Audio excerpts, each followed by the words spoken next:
Welcome back guys, ये हमारा lesson 7 है। इसमें हम रिएक्ट नेटिव के कुछ और यूजफुल कंपोनेंट्स के बारे में सीखेंगे, जानेंगे, उनके प्रॉप्स एंड मेथड्स के बारे में सीखेंगे और साथ में हम इसके लास्ट में एक इंक्रीमेंट डिक्रीमेंट का छोटा सा एक प्रोग्राम बनाएंगे जिसमें हमारी स्टेट एंड प्रॉप्स अच्छे से क्लियर हो जाएगी। और गाइस, जिसने अभी तक हमें सोशल मीडिया पर फॉलो नहीं किया तो जितने भी मेरे सोशल अकाउंट्स के लिंक है वो इस वीडियो के डिस्क्रिप्शन में अवेलेबल है। आप मेरे को सोशल मीडिया पर फॉलो कर सकते हो और साथ में हमने एक व्हाट्सएप ग्रुप भी बना रखा है जिसमें हमारे काफी सारे रिएक्ट नेटिव डेवलपर जो सीख रहे हैं, फ्रेशर है, एक्सपीरियंस है, उसमें उस ग्रुप में काफी ज्यादा डेवलपर एडेड है। तो आपकी कोई भी क्वेरीज होती है या प्रॉब्लम्स होती है आप उस ग्रुप में डाल सकते हो। तो उस ग्रुप का भी लिंक इस वीडियो के डिस्क्रिप्शन में अवेलेबल है। तो चलिए guys, without wasting any time हम चलते अपनी कोडिंग स्क्रीन। तो ये हमारा लेसन 7 है। इसमें हम स्टेट एंड प्रॉप्स के बारे में जानेंगे, हुक्स क्या होता है, बटन, टचेबल, स्क्रॉल व्यू, जैसे कि मैंने वीडियो के इंट्रोडक्शन में आपको बताया था। तो चलिए स्टार्ट करते हैं। तो सबसे पहले आपने VS कोड में हमने पिछले लेक्चर में व्यू कंपोनेंट्स के बारे में जाना था, सेफ एरिया व्यू, इमेज और टेक्स्ट कंपोनेंट के बारे में और कैसे हम इनको यूज़ करते हैं। तो आज हमने सबसे पहले मैं क्या करता हूँ, अपना एक्स कोड ओपन करता हूँ। ये देखिए डेस्कटॉप पे मेरी माई फर्स्ट एप्लीकेशन है। iOS में जाके मैं आपको फिर से बता देता हूँ आपने कैसे फोल्डर को फाइल को ओपन करना है ताकि आपको एक्स कोड की थोड़ी हैबिट हो जाए। माई फर्स्ट ऐप, ये मेरी माई फर्स्ट ऐप है। आपने फिर जाना है iOS में, फिर जाना है आपने एक्स वर्क स्पेस वाली फाइल को डबल क्लिक कर देना है या इसको ओपन कर देना है। तो ये ओपन हो रही है। तो जैसे ये ओपन हो जाएगी फिर हम अपनी एप्लीकेशन को रन करेंगे। हमारा जो प्ले बटन है यहाँ पे आपने सिंपली इसको प्ले कर देना है। आपकी बिल्ड आप यहाँ पे कंपाइल होने लगेगी और आपकी सिमुलेटर पे iPhone 14 पर बिल्ड रन हो जाएगी। तो देखिए गाइज, जब हमने फर्स्ट टाइम रन की थी तब इसने ज़्यादा टाइम लिया था क्योंकि फर्स्ट टाइम बिल्ड कंपाइल होने में ये टाइम लेता है। सेकंड टाइम ये इजीली टॉप पे रख देता हूँ ताकि साइड में हमें हमारी एप्लीकेशन भी दिखती रहे। या मैं इसको यहाँ पे रखता हूँ। ओके, तो आज हम क्या करने वाले, सबसे पहले हमने अभी तक स्टेट एंड प्रॉप्स के बारे में अच्छे से नहीं पढ़ा तो हम पहले स्टेट एंड प्रॉप्स के बारे में देखेंगे। और मैं आपको बता देता हूँ कि जो हमारे स्टेट होती है वो उसे हम हुक्स बोलते हैं। हुक्स क्या होता है, एक स्पेशल काइंड ऑफ फंक्शंस होता है जो हमारे विदाउट यूजिंग क्लास हम अपने फंक्शनल कंपोनेंट में स्टेट को यूज कर सकते हैं। स्टेट के क्या बेनिफिट होते हैं, अब देखिए यहाँ पे एक क्वेश्चन बनता है कि स्टेट और नॉर्मल वेरिएबल में क्या डिफरेंस होता है। वो चलो मैं आपको आगे बताता हूँ। सिंपली मैं आपको पहले इसको यूज़ करना बता देता हूँ। तो रिएक्ट जो हमारी लाइब्रेरी है इसी का एक होता है यूज स्टेट हुक। ठीक है, हमारे हुक्स काफ़ी टाइप के हुक्स होते हैं, use state, use effect, use ref, use call back, use memo. जैसे जैसे हम आगे जाते रहेंगे इस प्लेलिस्ट में हम उनको एक्सप्लोर करते रहेंगे। तो ये आपका यूज स्टेट है। इसको लिखने का सिंटेक्स क्या है मैं आपको बताता हूँ। एक कॉन्स्ट लिया, आपने स्टेट का नाम लिख लिया जैसे कि नेम। ठीक है, एक और इसका मेथड होता है सेट नेम जिसके थ्रू हम अपनी स्टेट को अपडेट करते हैं। तो ये फर्स्ट क्या हुआ, ये स्टेट का हमारा नाम हुआ। और ये सेकंड क्या हुआ, इसको हम बोलते हैं एक मेथड जो किस लिए यूज होता है, हम अपनी स्टेट को अपडेट करने के लिए। और इक्वल टू यूज स्टेट हमने हुक्स यूज किया। हम इसके अंदर एक इनिशियली वैल्यू दे सकते हैं, आप इसको नल दे सकते हो, आप इसको एम्प्टी दे सकते हो या आप इसके अंदर कुछ भी वैल्यू दे सकते हो अपनी इनिशियली स्टेट के अंदर। तो अभी के लिए मैं इसको एम्प्टी रखता हूँ या मैं इसको कुछ भी रख लेता हूँ, या जैसे इंटेलेक्ट लिख लिया मैंने, इंटेलेक्ट डेवलपर। ओके, तो अब मेरे को इस स्टेट को अपने कंपोनेंट में यूज करना है तो मैं कैसे कर सकता हूँ।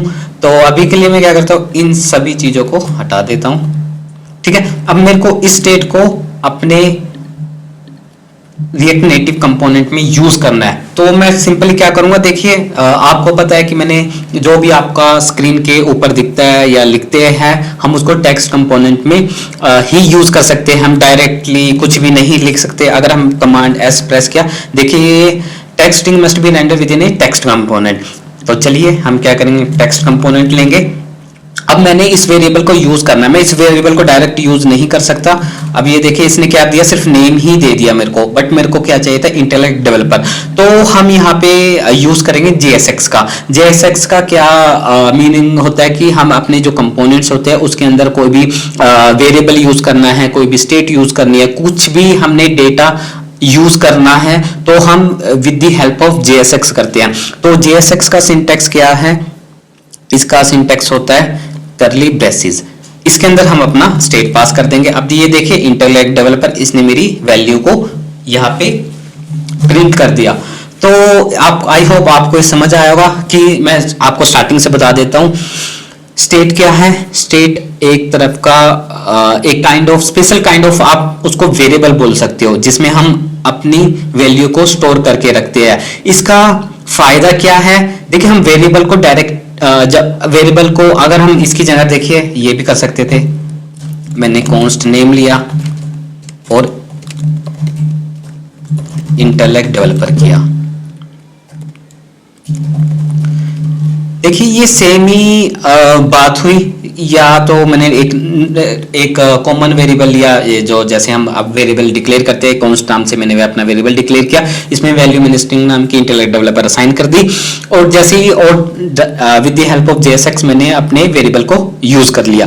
बट इसमें और इसमें क्या डिफरेंस हुआ, तो जैसे ही अगर मैं इस वैल्यू को अपडेट करने की ट्राई करूंगा तो मेरा ये जो रिटर्न मेथड है दोबारा कॉल नहीं होगा, जिसमें मेरा क्या होगा कि रन टाइम में मेरे को अपडेटेड वैल्यू नहीं मिलेगी।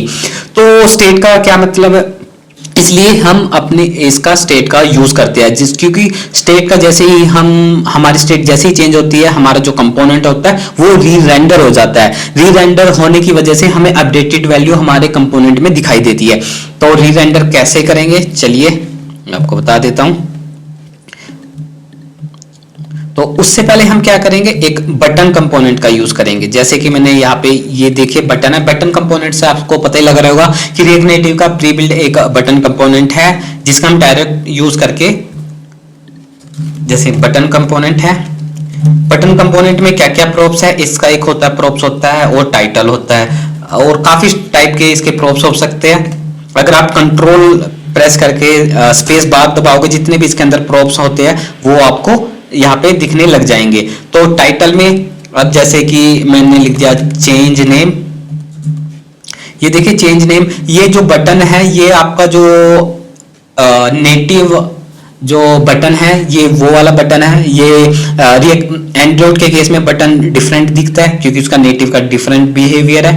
iOS के केस में बटन हमारा डिफरेंट दिखता है। तो बटन हो गया, इसका एक होता है ऑन प्रेस। ऑन प्रेस क्या लेता है, देखिए ऑन प्रेस एक कॉल बैक फंक्शन लेता है। तो ये फंक्शन तब तक ट्रिगर नहीं होगा जब तक हम इस पे ऑन क्लिक पे इस पे कुछ क्लिक नहीं करते। मैंने कॉल बैक फंक्शंस क्या होते हैं, तभी मैंने जावास्क्रिप्ट का स्टार्टिंग से कोर्स स्टार्ट किया था, ताकि आपको जो भी मैं कंसेप्ट बोलूं, जो भी मैं टर्म्स बोलूं, आपको क्लियरली अंडरस्टैंडिंग रहे। तो एक मिनट, मेरे को कॉल आ रही है, सॉरी मेरे को बीच में कॉल आ गई थी। तो ऑन प्रेस पे आपने क्या करना है, एक फंक्शन कॉल करना है। तो मैं एक फंक्शन बना लेता हूं, जैसे कि चेंज नेम से, या मैं यहीं पे एक कॉल बैक फंक्शन दे देता हूं। अब मैंने सेट स्टेट किया था, सेट स्टेट में मैं वो वैल्यू भेजूंगा जो मेरी अपडेटेड होनी चाहिए। तो मैंने अपना नाम लिख लिया गुलशेर, ठीक है। जैसे ही मैं ऑन प्रेस पे क्लिक करूंगा, जो मेरा इंटेलेक्ट डेवलपर की वैल्यू है ये अपडेट हो जाएगी। जैसे मैंने चेंज नेम किया, ये देखिए मेरी वैल्यू अपडेट होगी। तो इससे क्या हुआ, मेरा रिटर्न मेथड दोबारा से कॉल हो गया। अगर मैंने यहाँ पे नॉर्मल वेरिएबल लिया होता, जैसे const name equal to Gulsher, ठीक है, और यहाँ पे मैंने उस वेरिएबल में नई वैल्यू असाइन की होती, जैसे नेम इक्वल टू कर दिया मैंने इंटेलेक्ट डेवलपर कर दिया, या मैं इसी को रखता हूं ताकि थोड़ी कंफ्यूजन ना हो जाए। ओके, तो इसको मैंने कर दिया गुलशेर।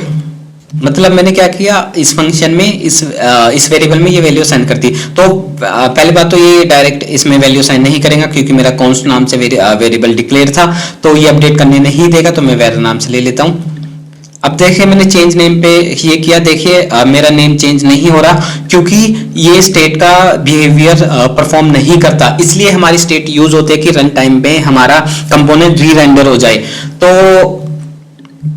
अब मैं क्या करूंगा, इसको हटा देता हूं, अनकमेंट कर देता हूं, ठीक है, और सेट स्टेट करता हूं। यहाँ पे मैं लिख लेता हूं गुलशेर।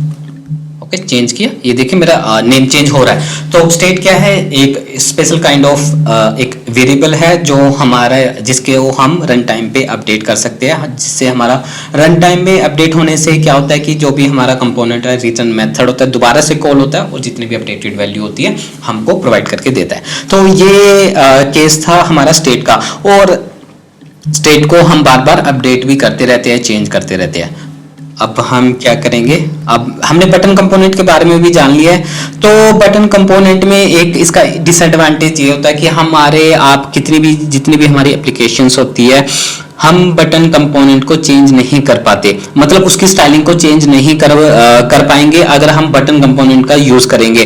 तो हम चाहते हैं कि हम अपना कस्टम स्टाइलिंग दे सके बटन को, तो उस केस में हम क्या करेंगे, एक टचेबल ओपेसिटी होता है, टचेबल ओपेसिटी कंपोनेंट होता है। तो इसमें टचेबल ओपेसिटी, इसके अंदर हम एक टेक्स्ट रैप कर देंगे, इसमें लिख देंगे जैसे कि चेंज नेम। ये देखिए चेंज नेम, मैं इस पे क्लिक कर रहा हूं, देखिए ब्लिंक हो रहा है क्योंकि ये टचेबल है। सेम प्रॉपर्टी ये भी लेता है, ऑन प्रेस पे देखिए मैं चेंज नेम का एक फंक्शन ही बना देता हूं, चेंज नेम। जितने भी हम फंक्शन बनाएंगे रिटर्न मेथड के ऊपर बनाएंगे, ठीक है। Const change name call back function बनाते हैं, इसको एरो ये कॉल बैक फंक्शन है, किस टाइप का फंक्शन है, एरो फंक्शन या फैट फंक्शन। हम नॉर्मल फंक्शन भी बना सकते हैं बट मोस्टली हम एरो फंक्शन बनाते हैं। तो चेंज नेम में सेट स्टेट किया और इसमें मैंने पास कर दिया गुलशेर। देखिए सेम ही या गुलशेर ये ऑलरेडी है, मैं इसको फिर से कर देता हूं intellect dev. Okay, change name किया, ये देखिए सेम ही काम कर रहा है। तो अब यहाँ पे ये कॉल बैक फंक्शन है, ये ऑटोमेटिकली कॉल नहीं होगा। देखिए जो भी हम फंक्शन डिक्लेयर करते हैं तो फंक्शन को कॉल करने के लिए हम पैरेंथेसिस लगाते हैं। इसको मैं फिर से गुलशेर कर देता हूं। अगर आप इसको आप डायरेक्ट ऐसे कर दोगे तो जैसे ही ये मेरा कंपोनेंट रेंडर होगा, इसके अंदर ये फंक्शन ऑटोमेटिकली ट्रिगर हो जाएगा क्योंकि हमने फंक्शन को डायरेक्टली यहाँ पे कॉल कर लिया। अगर मैं विंडो एस करूंगा तो ये कॉल फ्रीक्वेंटली ये कॉल होता रहेगा, जिसकी वजह से मेरा रिटर्न मेथड भी ये बार बार री रेंडर होता रहेगा। देखिए तभी इसने React limits the number of render to prevent a infinity loop, तभी ये हमारा कॉल बैक फंक्शन लेता है ताकि ये तब तक वेट करता है, फंक्शन तब तक ट्रिगर नहीं होता, तब तक हम उस पर क्लिक नहीं कर देते। तो चेंज नेम किया, ये देखिए मेरा गुलशेर नाम का चेंज हो चुका है। तो अब इसमें हम स्टाइलिंग देते हैं, स्टाइल नाम का एक प्रॉपर्टीज होती है इसकी। तो इसमें जैसे मैंने बैकग्राउंड कलर मैं आपको दिखाता हूं, इसका बैकग्राउंड कलर जैसे हम दे देते हैं ग्रीन, ये देखिए ग्रीन है। इसमें हम हाइट दे देते हैं, हाइट दे देते हैं 42। अभी हम स्टैटिक हाइट और विड्थ और इनलाइन स्टाइलिंग का यूज कर रहे हैं। आगे आगे हम इसको जैसे एक कंपनी का स्टैंडर्ड होता है कि कैसे हम एप्लीकेशन बिल्डअप करते हैं, कैसे हम फोल्डर स्ट्रक्चर रखते हैं, कैसे हम स्टाइलिंग देते हैं, कैसे हम डायनेमिकली स्ट्रिंग्स और कलर्स और इमेजेस प्रोवाइड करते हैं अपने कंपोनेंट्स को, वो सब कुछ देखने वाले हैं। तो काफी मजा आने वाला गाइस। आपको अगर ये वीडियो अच्छी लग रही है तो आप इस वीडियो में कमेंट जरूर करना। तो चलिए ये हो गया। अब मेरे को देखिए ये मेरा हाइट है और ये कंपोनेंट है, इसको टेक्स्ट को मेरे को सेंटर में लेके जाना है। तो सिंपली जस्टिफाई कंटेंट सेंटर कर दूंगा, ओके, और अलाइन आइटम भी मैं कर दूंगा सेंटर, ओके। और पैडिंग हॉरिजॉन्टल, देखिए पैडिंग लेफ्ट मैं दे सकता हूं जैसे 8 और पैडिंग राइट दे सकता हूं 8। अगर आपको एक साथ देना है पैडिंग हॉरिजॉन्टली भी दे सकते हो, मतलब हॉरिजॉन्टल से मतलब है एक्स एक्सिस में। तो पैडिंग हॉरिजॉन्टल मैंने दे दी 8, तो दोनों को इसने एक ही आपके प्रॉप्स ने काम कर दिया। अब बॉर्डर रेडियस दे सकते हैं चारों तरफ से, अगर दे दिया देखिए ये चारों तरफ से, अगर अपने बॉर्डर टॉप लेफ्ट रेडियस दे सकते हो, बॉर्डर टॉप राइट रेडियस दे सकते हो। और अगर बॉर्डर रेडियस दे दिया तो इसने क्या किया, चारों तरफ से इसको 8 का वैल्यू असाइन कर दी। या तो अगर आपने ऐसे दिया बॉर्डर टॉप लेफ्ट रेडियस, इसने सिर्फ लेफ्ट से इसको राउंड किया। अगर आप बॉर्डर रेडियस दे दिया तो इसने चारों तरफ से इसको राउंड कर दिया। टेक्स्ट का कलर भी चेंज कर देते हैं क्योंकि ये दिख सा नहीं रहा, कलर इसमें हम दे देते हैं व्हाइट। ओके, ये देखिए अब ये एंड्रॉइड में भी सेम बटन दिखेगा और आईओएस में भी सेम बटन दिखेगा। तो इसमें देखिए ज्यादा ब्लिंक कर रहा है, आप इसको भी कम कर सकते हो। एक्टिव ओपेसिटी होता है, इसको आप 0.7 दे सकते हो, तो ये देखिए कम ब्लिंक करेगा। तो आपको पता लग गया कि बटन कंपोनेंट का क्या होते हैं, इसके मेथड्स कौन कौन से होते हैं, इसके प्रॉप्स कौन कौन से होते हैं, इसमें हम स्टाइलिंग कैसे देते हैं, और जो भी टचेबल ओपेसिटी के अंदर जो भी हम टेक्स्ट लिखेंगे वो यहाँ पे रेंडर होता रहेगा। देखिए जितने चाहे आप यहाँ पे लिख सकते हो। तो अब हमने क्या करना है, अब हम आगे देखते हैं हमने क्या क्या कर लिया है। स्टेट एंड प्रोप्स कर लिया है। देखिए टचेबल का एक और होता है, एक होता है इसका प्रेसेबल कंपोनेंट। मैं आपको प्रेसेबल कंपोनेंट्स के बारे में भी बता देता हूँ। प्रेसेबल कंपोनेंट, आप इसको डायरेक्टली प्रेसेबल कंपोनेंट भी कर सकते हो, ये सेम ही काम करेगा। ये देखिए, बट इसका ये है कि ये बिल्कुल भी ब्लिंक नहीं करता। इसके अंदर देखिए और भी बहुत तरह के मेथड्स होते हैं, मैं आपको बता देता हूँ। टचेबल में भी होते हैं। एक तो होता है ऑन लॉन्ग प्रेस, मतलब आप अगर आप बटन पे ज्यादा देर तक लॉन्ग प्रेस करोगे तब ये फंक्शन ट्रिगर होता है, ये भी कॉल बैक फंक्शन लेता है। तो चलिए, जैसे मैंने यहाँ पे अलर्ट लिखा, इसको मैंने लिखा जैसे कि हाय, ठीक है। अब मैंने सिंपली ऑन प्रेस क्लिक किया, यहाँ पे मैं चेंज नेम की जगह यहाँ पे अलर्ट करता हूं, जैसे सिंपल क्लिक, ये लिखा, और इसको मैंने लिखा ऑन लॉन्ग प्रेस्ड। ओके, अब देखिए ऑन प्रेस पे क्लिक, वन टाइम मैंने क्लिक किया, सिंपल क्लिक आ गया। अगर मैं इसको होल्ड करके रखूंगा, ये देखिए ऑन लॉन्ग प्रेस वाला फंक्शन चला, ना कि ऑन प्रेस वाला। तो एक होता है ऑन प्रेस लॉन्ग और एक होता है ऑन प्रेस इन, मतलब जब वो ऑन प्रेस इन करेगा तब ये फंक्शन ट्रिगर होगा। एक होता है ऑन प्रेस आउट, जैसे ही वो प्रेस करके हटा देगा तब ये वाला फंक्शन कॉल होगा। ये काफी केसेस में हमारे यूज हो सकता है, जैसे हमारे काफी कंडीशंस में। ओके, ये लाइट चली गई है, तो ठीक है, आई थिंक आपको प्रॉपर दिख रहा होगा अभी भी। तो गाइज अब आपने क्या करना है, देखिए on long press, on press in, on press out, ये आपके डिफरेंट सिनेरियो में काम करेगा। आप इसके नोट्स बना सकते हो कि ऑन टचेबल ओपेसिटी या प्रेसेबल की क्या क्या प्रॉप्स एंड प्रॉपर्टी होती है। जो हमारा डायरेक्टली नेटिव जो बटन कंपोनेंट होता है, इस तरह के ये प्रॉप्स हमें प्रोवाइड नहीं करता, इसलिए हम इसको बटन को अवॉइड करते हैं लिखना। तो चलिए अब हम आगे देखते हैं। स्टेट एंड प्रॉप्स हो गया, बटन टचेबल प्रेसेबल हो गया। अब हम स्क्रॉल व्यू के बारे में जानेंगे। अब फॉर एग्जांपल, अब मैं सेंटर से इसको हटा देता हूँ, ये वाला मैं हटा देता हूँ, और ये देखिए इस टाइप का मेरे पास एक ये मैंने बटन लिया और ये मैंने नेम लिया। अब मान लिया कि हमारे पास बहुत सारा टेक्स्ट है। मैं एक टेक्स्ट गूगल क्रोम से उठा लेता हूँ, lorem ipsum random text. Okay, net भी नहीं चलेगा मेरा। एक टेक्स्ट ले लेता हूं मैं, एक और मैं टेक्स्ट लेता हूं, इसमें मैं कुछ भी लिख देता हूं, लोरियम इप्सम। ओके, और ये टेक्स्ट मेरा काफी लंबा हो सकता है, और स्टाइल दे देता हूं मैं इसको, मार्जिन वर्टिकल देते हैं 8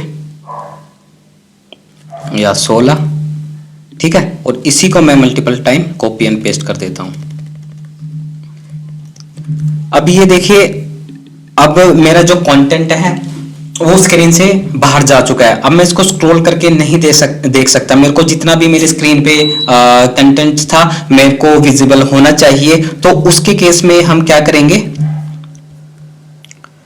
उस केस में हम एक स्क्रॉल व्यू नाम का एक कंपोनेंट होता है, scroll view, safe area view के बाद मैं एक स्क्रॉल व्यू कंपोनेंट लूंगा, और जितना भी मेरा जो स्क्रीन पे दिखने वाला कंटेंट है इसके अंदर मैं कर दूंगा रैप। ये देखिए स्क्रॉल व्यू में मैंने रैप कर दिया। अब देखिए मेरा ये जो है ये स्क्रॉल हो रहा है, आप देख भी पा रहे होंगे। अगर आप स्क्रॉल व्यू का यूज नहीं करेंगे तो आपका जो भी स्क्रीन का कंटेंट होगा सिर्फ वो एक ही स्पेसिफिक स्क्रीन तक, जो आपका दिख रहा हुआ जितनी आपकी स्क्रीन की हाइट होगी उस तक ही विजिबल रहेगा। अगर आप स्क्रॉल व्यू का यूज कर लोगे तो जितना भी आपके स्क्रीन में स्क्रॉल कंटेंट होगा वो आपको दिखेगा स्क्रॉल करने के बाद। जैसे आप इंस्टाग्राम चलाते हो, फेसबुक चलाते हो, अदर एप्लीकेशन चलाते हो, फ्लिपकार्ट, अमेजोन, उनमें स्क्रॉल व्यू लगे होते हैं ताकि जब वो स्क्रॉल करते रहे अपने स्क्रीन पे नीचे नीचे कंटेंट दिखता रहे। तो स्क्रॉल व्यू के भी कुछ यूजफुल प्रॉप्स होते हैं, मैं दिखाता हूं। देखिए राइट साइड में आपको एक बार दिख रही होगी ग्रे कलर की। अगर आप इसको हाइड करना चाहे, शो वर्टिकल, अगर आप स्क्रॉल व्यू वाला कंटेंट वर्टिकली आपका स्क्रॉल हो रहा है तो ये स्क्रॉल व्यू में जाना था, तो शो वर्टिकल इंडिकेटर इसको फोल्स कर दोगे तो आपका लेफ्ट साइड वाला जो बार है वो दिखनी बंद हो जाएगी। और देखिए मैं इसको नीचे को कर रहा हूं तो ये बाउंस दे रहा है। अगर आपको उसका बाउंसेस फॉल्स करना है तो बाउंसेस आप इसको फॉल्स कर दे सकते हो। अब ये देखिए ये बाउंस नहीं होगा, बस नीचे जाएगा और ऊपर तक आएगा। तो इसके और भी काफ़ी यूजफुल प्रॉप्स होते हैं। जैसे जैसे हम आगे वीडियो में बढ़ते जाएंगे उन चीज़ों के बारे में भी सीखते जाएंगे। देखिए गाइस, मैं आपको बिल्कुल basic core text component, state and props, button, touchable, text, view, image component, इनके बारे में बता रहा हूँ क्योंकि हम आगे जाके इन चीज़ों का यूज़ करके एक बेसिक लेवल की एप्लीकेशन बनाएंगे, sign up form, login page. तो इस तरह का हम टास्क करने वाले हैं, इसलिए मैं चाहता हूँ कि जो भी मैं आपको पढ़ा रहा हूँ आप उसके नोट्स बनाएं, अच्छे से करें और खुद से भी अलग अलग वे तरीके से चीज़ों को करने की ट्राई करें।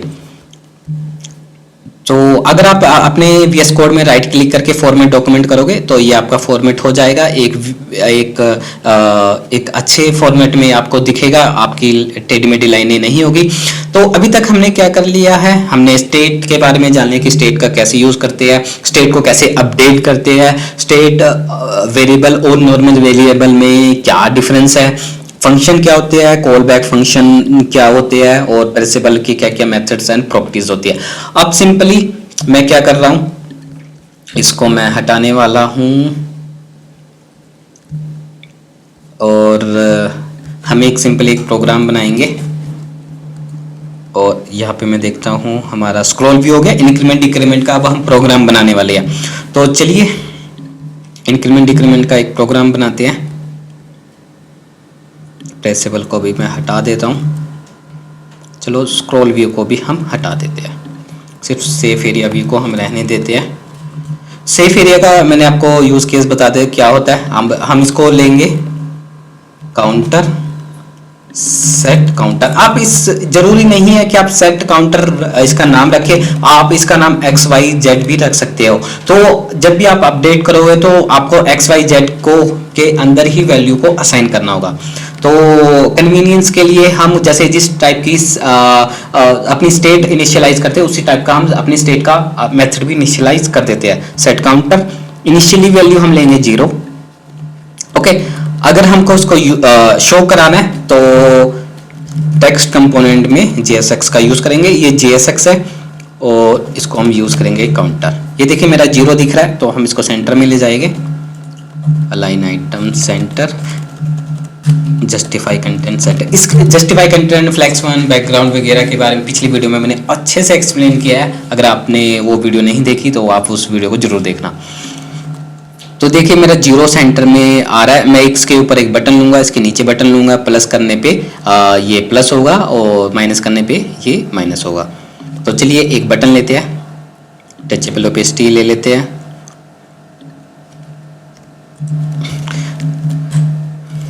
टेक्स्ट इसको मैं यहाँ पे देता हूँ प्लस, ये देखिए प्लस आ रहा है। स्टाइलिंग देता हूँ हाइट 42 या हाइट विड्थ में इसको राउंड सर्कल में लेते हैं 40, विड्थ 40, बैकग्राउंड कलर ले लेते हैं हम क्या लेंगे वाइट या ऑरेंज। ओके, बॉर्डर रेडियस आपको पता है, किसी भी आप व्यू को बिल्कुल सर्कुलर कर रहा है जो उसकी हाइट विड्थ होगी डिवाइड बाय 2। तो हाइट विड्थ 40 है तो डायरेक्ट 40 डिवाइडेड बाय 2 भी कर सकते हो या आप 20 भी लिख सकते हो। ये देखिए आ गया है और मैं इसको, ताकि ये मेरा विजिबल रहे, तो मैं इसको नीचे कर लेता हूँ।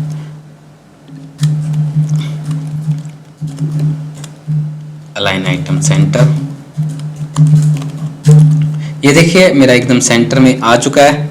प्लस अब मैं इसी को कॉपी एंड पेस्ट करूंगा, अपने टेक्स्ट कंपोनेंट के ऊपर लिख दूंगा और इसको मैं कर दूंगा माइनस। ओके, और मैं चाहता हूं ये जो मेरा व्यू आए, जिसका कंटेंट आए, ये बिल्कुल एक सेंटर में रहे। तो मैं क्या करूंगा, टचेबल ओपेसिटी से लेके ये मेरा इसका ये देखिए व्यू कंपोनेंट में कितने चाइल्ड है, एक चाइल्ड, टेक्स्ट कंपोनेंट 2 चाइल्ड, और मैं आपको इसकी हायरार्की बताता हूं कि कैसे ये काम कर रहा है। तो सबसे पहले एक व्यू पेरेंट कंपोनेंट है जो यहाँ पे क्लोज हो रहा है। सेकेंडली एक हमारा सेफ एरिया व्यू कंपोनेंट है जो यहाँ पे क्लोज हो रहा है।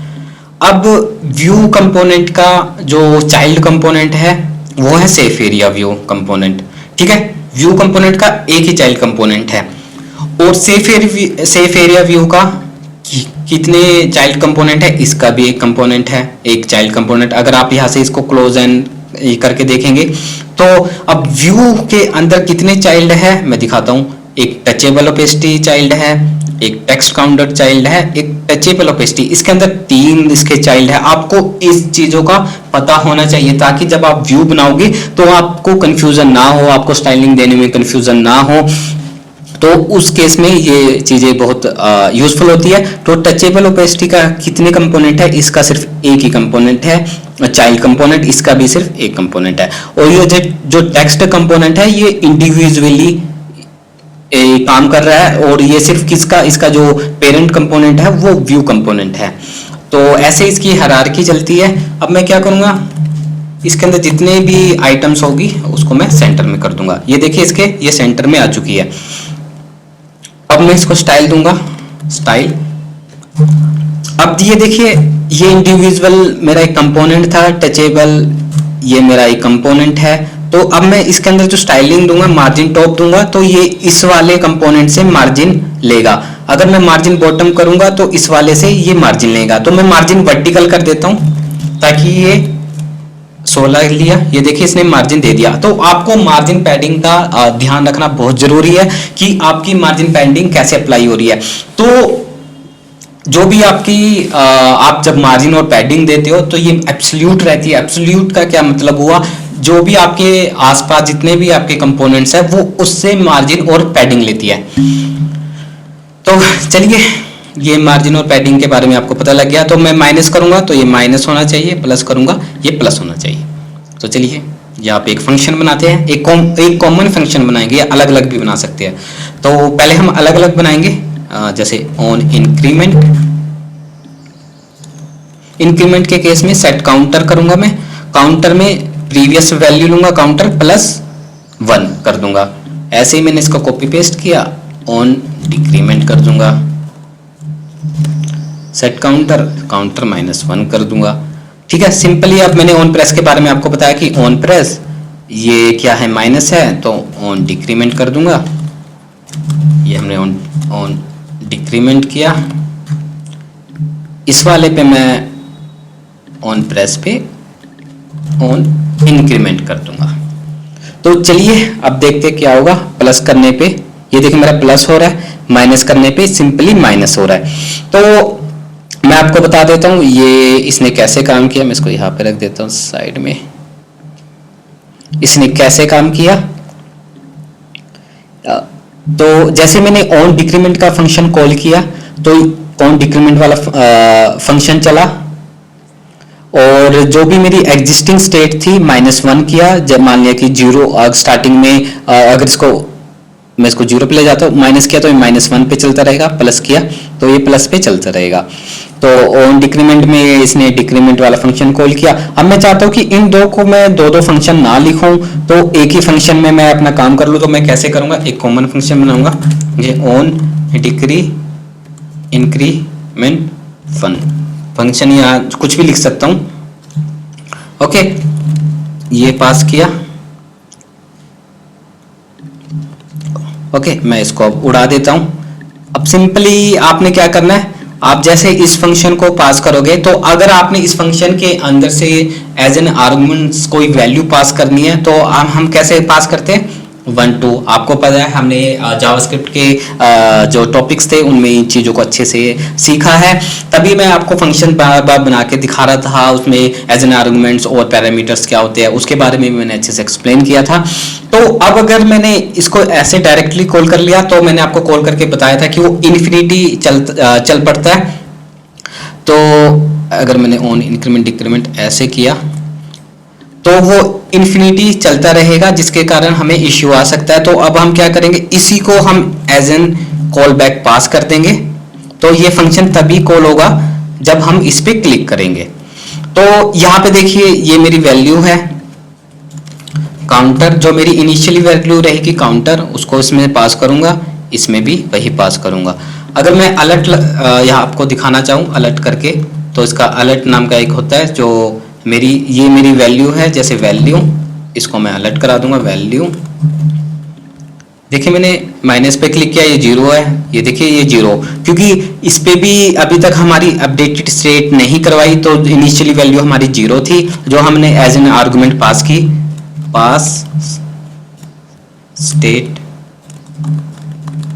As an argument simply. तो करंट स्टेट भी लिख सकते हैं पास, ठीक है। अब यहां पे हम लिख दूंगा receive current state as an params या पैरामीटर्स, ठीक है। अलर्ट किया तो देखिए दोनों पे सेम काम कर रहा है। तो अब मैं क्या करूंगा, साथ के साथ इसका या कोई सिंबल लिख सकता हूं या स्ट्रिंग लिख सकता हूं, ताकि मेरे को पता रहे अगर मैंने ऑन डिक्रीमेंट वाले फंक्शन में इंक्रीमेंट वाले माइनस पे क्लिक किया तो मेरे को पता रहे कि ये माइनस वाला फंक्शन के थ्रू आया, या मैंने प्लस वाले पे किया तो मेरे को पता रहे ये प्लस वाले फंक्शन के थ्रू आया। तो या तो आप देखिए 2 वैल्यू पास कर सकते हैं, काउंटर मैंने स्टेट पास किया था, अब मैं यहाँ पे माइनस पास कर सकता हूँ ऐसे करके, या मैं माइनस लिख सकता हूँ। आप आइए आपने डिसाइड करना है आपने क्या लिखना है। मान लिया कि मैंने यहाँ पे माइनस लिख दिया और यहाँ पे लिख दिया मैंने प्लस, ओके। तो अब हमने इफ एल्स वाली कंडीशन देखी थी, हमने कंडीशनल स्टेटमेंट के बारे में पढ़ा था, अब हम उसको यहाँ पे यूज करने वाले हैं। देखिए तभी मैंने बेसिक जावास्क्रिप्ट से स्टार्ट किया था, जितने भी हमने बेसिक जावास्क्रिप्ट में सीखा है वो सब कुछ हम इसी में यूज करेंगे। तो चलिए फर्स्ट जो आर्गुमेंट्स था वो था हमारी स्टेट, सेकंड आर्गुमेंट्स हमारी है टाइप, लिख सकते हैं हम टाइप, ओके। अब मान लें कि मैंने टाइप को यहाँ पे प्रिंट कराया, तो ये देखिए माइनस पे माइनस हो रहा है, तो प्लस वाले पे क्लिक करूंगा तो ये देखिए मेरी टाइप प्लस हो रहा है। तो चलिए यहाँ पे कंडीशन लगाते हैं, if type equal to minus है, माइनस के केस में हम क्या करेंगे, set counter value -1 simply. Else में हम क्या कर देंगे, एल्स में आपको पता है सेकंड कंडीशन होगी, अगर इसकी एल्स में आपको पता है सेकंड वाली कंडीशन क्या जाएगी, वो प्लस वाली जाएगी, आप ऐसे कर सकते हो। अब देखिए ये सेम ही काम करेगा, ये प्लस पे मैंने क्लिक किया, ये देखिए माइनस, एक ही, जहां हमने 2 फंक्शन लिखे थे हमें एक फंक्शन की यूज करने की जरूरत पड़ी, हमने उसको इफ एल्स की कंडीशन से एक फंक्शन में कन्वर्ट कर लिया। तो ऐसे ही आपके धीरे धीरे लॉजिक्स बनेंगे। आप ऑप्टिमाइजेशन जब कोड करोगे तो उसमें आपका लॉजिक बिल्डिंग आपकी अच्छी होनी चाहिए, ताकि जब आप कंपनी में काम करते हो, जब आपका सीनियर डेवलपर आपके कोड को रिव्यू करता है तो वो उन चीजों को देखता है कि आपने जो चीज एक फंक्शन से या कम लाइन ऑफ कोड से हो जानी थी, आपने उसको लेंथी लिखा है, अपना कोड लेंथी किया है, तो जिससे आपकी परफॉर्मेंस भी, ऐप की परफॉर्मेंस भी डाउन गई। तो ये चीजों को आपने ध्यान रखना है कि आपने जितना हो सके ऑप्टिमाइज कोड लिखने की ट्राई करना है।